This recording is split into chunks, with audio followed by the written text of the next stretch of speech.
하나님 아버지 메시지, 오늘은 18번째 시간입니다.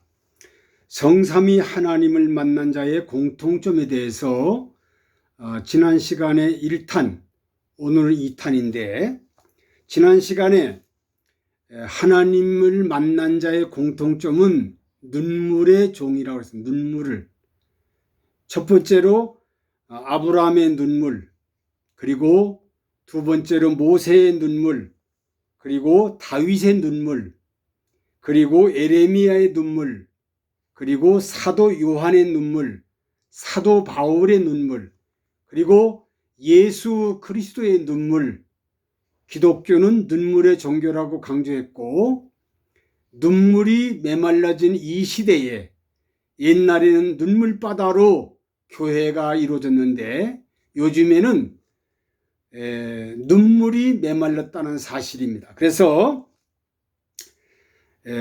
눈물을 회복해 달라고 하나님 앞에 간절히 기도하는 마음으로 말씀드렸고, 오늘은 두 번째 시간, 하나님을 만난 자의 공통점은 두 번째로 희생입니다. 희생.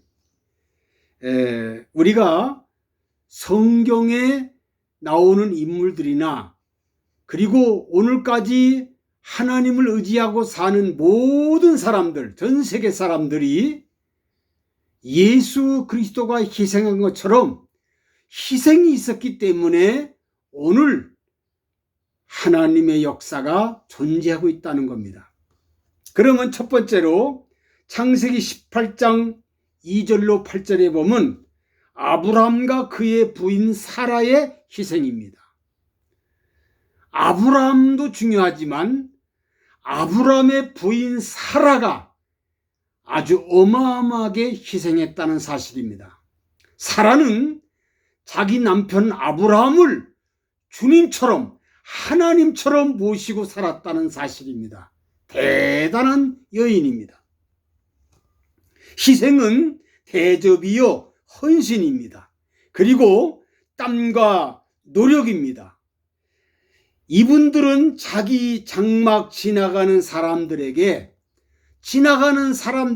무조건 누구든지 대접을 잘합니다.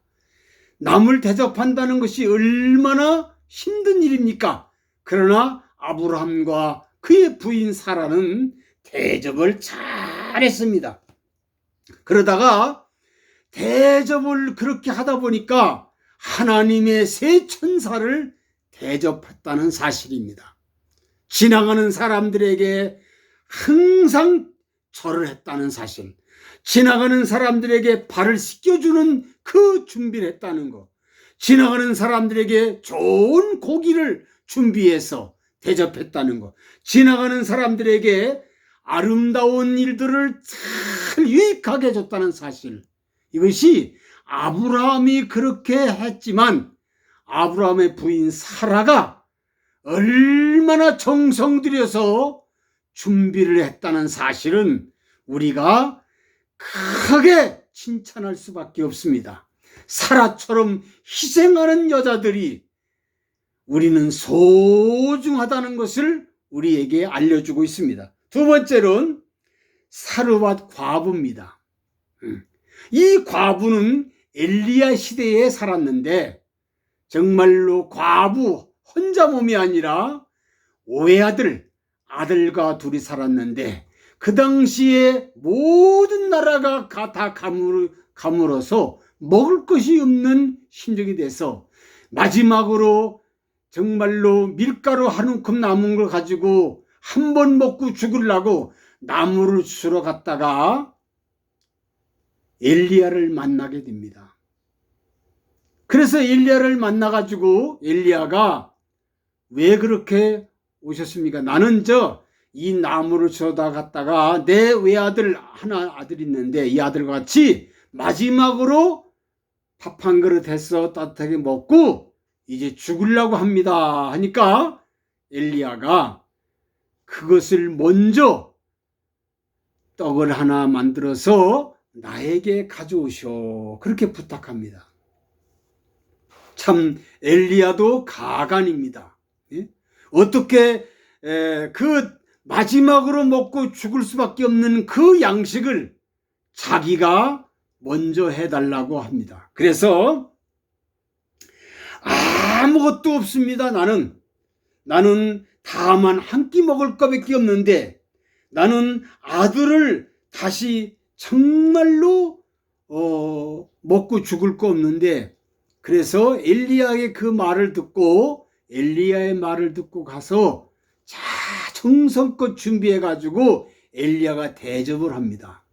대접했더니 3년 6개월 동안 가뭄 속에서 양식이 떨어지지 않았고, 아들이 죽었을 때 엘리야가 아들을 살려주는 놀라운 역사가 일어났습니다.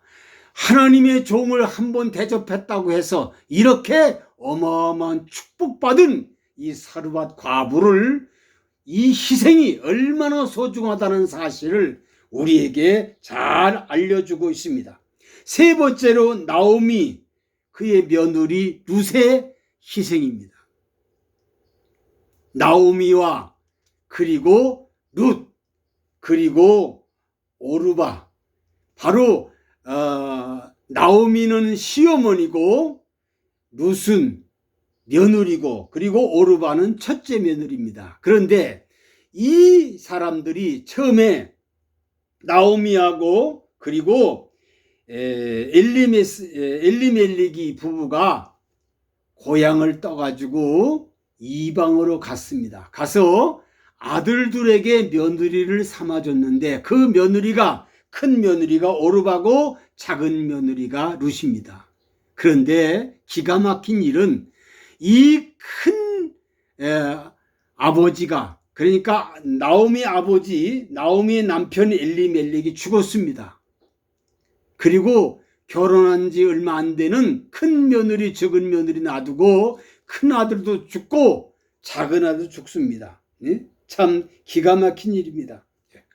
그래서 이제 여자 셋이 남았는데 이 여자 셋이서 나오미가 울면서 며느리들에게 얘기합니다. 이제는 남편이 다 죽었으니 너희들 친정집으로 가라. 친정집으로 가라. 그러니까 큰 며느리 오르바는 어머니에게 입을 맞추고 그리고 친정집을 갔는데 작은 며느리 룻은 가지 않습니다. 나는 어머니 따라서 어머니를 모시고 평생 살겠습니다. 어머니 모시고 살겠습니다. 이들은 통곡으로 울면서 큰 며느리는 갔고 작은 며느리는 어머니를 모시고 고향 땅으로 옵니다. 고향 땅으로 와서 얼마나 비웃고 조롱거리가 많습니까?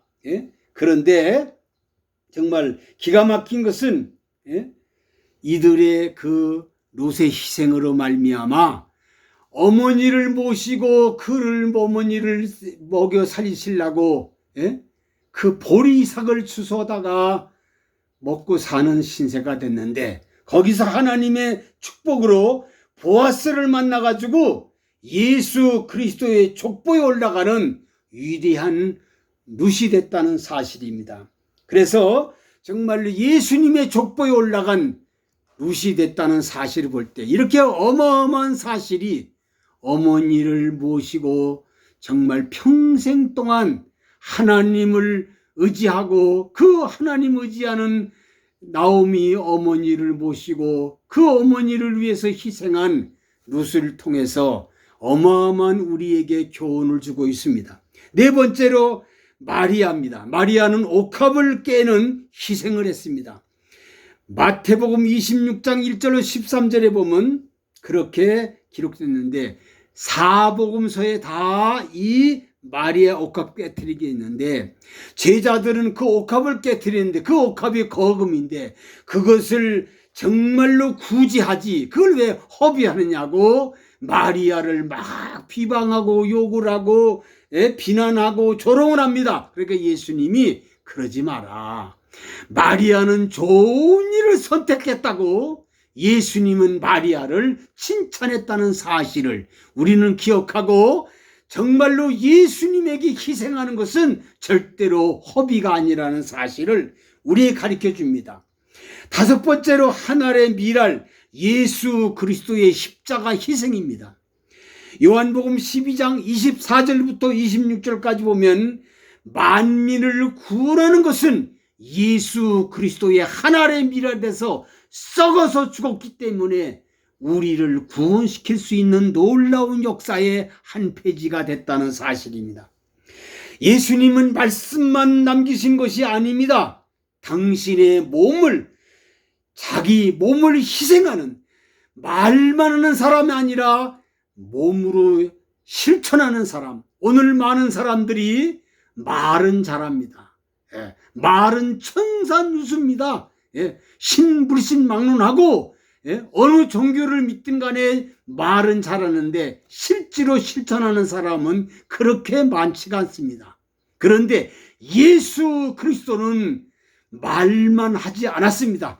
희생을 했습니다. 예수님은 철저하게 희생했는데 우리는 오늘 마태복음, 요한복음 12장 24절 보니까 예수 안에 죽으면 열매를 맺는다. 25절에는 예수 안에서 죽으면 영생 얻는다. 26절에는 예수 안에 죽으면 하나님이 귀히 여긴다 그랬습니다. 예수 안에서 자기를 쳐서 복종시키고 자기를 죽이면은 하나님이 귀중하게 여긴다는 사실입니다. 우리는 정말로 예수님의 이 땅에 섬김을 받으러 온 것이 아니라 섬기러 왔다고 마가복음 10장 45절에 말씀했습니다. 죽어야 합니다. 다시 말하면은 자신을 희생하고 자기를 포기하고 자기를 드러내지 말고 자기를 포기하는 사람이 될 때에 반드시 그 사람을 하나님이 귀중히 여긴다는 사실을 우리는 명심하고 하나님 앞에 귀중히 여김받는 사람, 사람에게 귀중히 여김받는 사람은 말만 하는 것이 아니라 행동으로 옮기는 사람, 몸소 실천하는 사람, 매일 죽고 매일 죽는 사람이 될 때 자기를 포기하고 자기를 희생할 때 하나님이 귀중히 여긴다는 사실을 깊이 간직하시기를 간절히 바랍니다. 하나님 아버지, 오늘 우리에게 주신 말씀 성삼위 하나님을 만난 자의 공통점은 첫째로 아버지 눈물이고 오늘 두 번째로 희생이라고 했습니다. 이 희생하는 아버지 말씀을 우리 들은 모든 백성들이 모두가 말만 잘하는 사람 되지 말고 몸소 실천하는 모든 백성들, 모든 성도들이 되게 도와주시옵소서. 예수 그리스도의 이름으로 기도하옵나이다. 아멘.